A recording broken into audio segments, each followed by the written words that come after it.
Всем привет, меня зовут Николай. В сегодняшнем видео я открываю курс лекций по микромагнетизму. Предыстория такая, что во время ковида, несколько лет назад, все лаборатории закрылись на карантин, и, сидя дома, я начал изучать, собственно, микромагнетизм и использовать его потом в своих публикациях научных.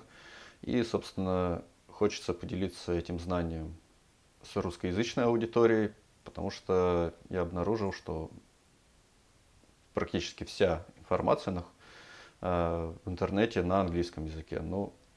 Так сказать, скомпоновав в своей голове эту информацию, я хочу поделиться ей с вами. Сегодняшняя лекция посвящена источникам информации, которые были использованы и прочитаны мной за последние годы, чтобы осознать вообще, как этим всем пользоваться. А на следующей лекции номер 1 посмотрим, что же такое микромагнетизм, дадим ему определение, где он находится вообще в магнетизме. А на второй лекции расскажу, какие есть подводные камни именно у практического микромагнетизма. То есть под практическим я понимаю численный микромагнетизм, то есть решение численных задач микромагнетики. А следующие лекции будут посвящены уже конкретным задачам. При этом хочется подойти к ним с точки зрения и теории, и практики. Теория – это численное, вернее, аналитическое решение задачи, а практика – это численные решения. И посмотреть, как они совпадают. Для того, чтобы не смотреть весь мой курс, не тратить кучу времени, можно посмотреть вот это маленькое видео. Оно длится 40 минут. Очень мне понравилось, как Сельман рассказал про микромагнетику. Если не боитесь английского языка, слушайте. Для практики крайне рекомендую посмотреть два видеопрактикума по численному микромагнетизму от Майкла Донахи, создателя программы УМФ, одного из создателей, и от создателей обертки Ubermac. То есть вот эти два курса, они про конкретные программные пакеты, но в них очень мощное введение теоретическое про микромагнетизм. Собственно, на него я тоже опирался. То есть там есть и описание подводных камней, как пользоваться численными методами, какие у них ограничения и так далее, и так далее. Это тоже я в своем курсе расскажу. А также хороший видеокурс по магнетизму, в частности по спинтронике. Это Introduction to Spintronics от профессора Манчона. Такой хороший университетский курс на ютубе, прям конфетка для специалистов, то есть для студентов старших курсов, которые изучают магнетизм. Очень много аспектов магнетизма рассмотрено, крайне рекомендую. Если его поймете, то вы знаете магнетизм на очень хорошем уровне.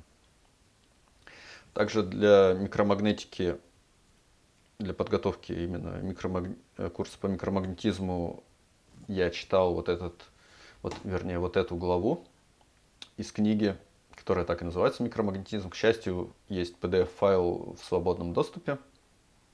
Так что, если вам интересно почитать учебник, где прям написано «Микромагнетика», «Микромагнетизм», пожалуйста.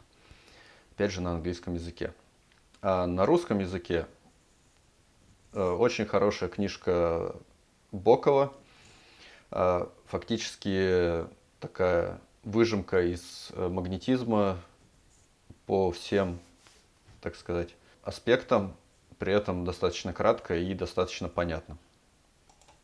Классикой литературы на русском языке также является физика магнитных явлений профессора Кринчика. Классика — это знать надо. Также классикой на данный момент является англоязычная книга Magnetism and Magnetic Materials профессора Кои. И также я рекомендую обратить внимание на книгу Introduction to Magnetic Materials. Дело в том, что эти две англоязычные книги, они супер толстые, так скажем, 633 и 550 страниц, соответственно. При этом там тоже есть магнетизм, но невозможно ни в одной книге подробно рассказать обо всем магнетизме. То есть там тоже поверхностно. Вот.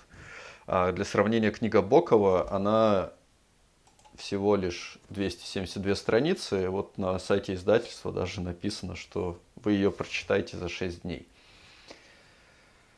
Да, нужно им, наверное, добавить еще поле, за сколько вы поймете эту книгу. Вот. Иногда на одну страницу уходит 6 дней, чтобы ее понять. Собственно, вот эти все книги, ссылки, я на них буду опираться в своем курсе. Если что-то дополнительно будет появляться, то ссылка на литературу будет появляться. Но вот это прям основная база. Если вам понравится мой курс, а я надеюсь, он понравится хотя бы одному человеку и будет полезен, то, конечно же, ставьте лайки, подписывайтесь на канал, все, что принято в интернете. И так как курс направлен на аудиторию, занимающуюся наукой, ну или планирующий заниматься наукой, то буду признателен, если вы процитируете нашу статью. В ней как раз вот мы с авторами попытались продемонстрировать, как теория может быть подкреплена численным расчетом. Вот. Ну, на этом на сегодня я закончу, а следующая лекция будет уже про сам микромагнетизм, поэтому не переключайтесь, подписывайтесь, чтобы не пропустить. Всем хорошего дня, вечера, выходных и вообще настроения. До встречи.